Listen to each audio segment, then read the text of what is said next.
আরে কি বলিস ভাই সত্যি? আরে হ্যাঁ, আরে আমি জানতামই না। আরে কি হলো? আরে তুই যা, পরে তোর সঙ্গে পরে কথা বলছি।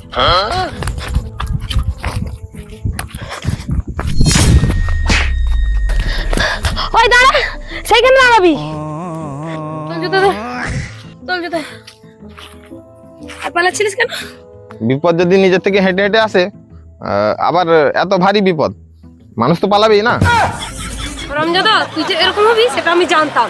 এবার তুই হ্যাপি হয়ে যা, আমি সারা জীবনের জন্য তোর লাইফ থেকে চলে যাচ্ছি।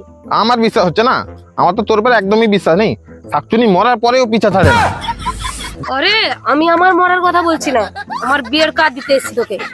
আমার বিয়ে। তোর বিয়ে হচ্ছে? হ্যাঁ। কবে?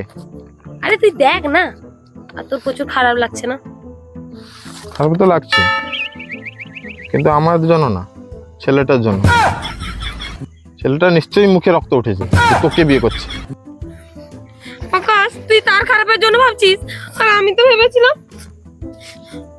আজকে আমার বিশ্বাস হয়ে গেল যে আমি একটা ভুল মানুষকে ভালোবেসেছি। কেন, ভালোবাসার টাইমে কি তুই পচা গোটা রস খেয়েছিলিস?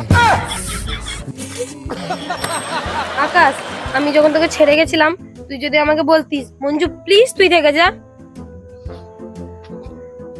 মঞ্জু প্লিজ তুই এখান থেকে যা।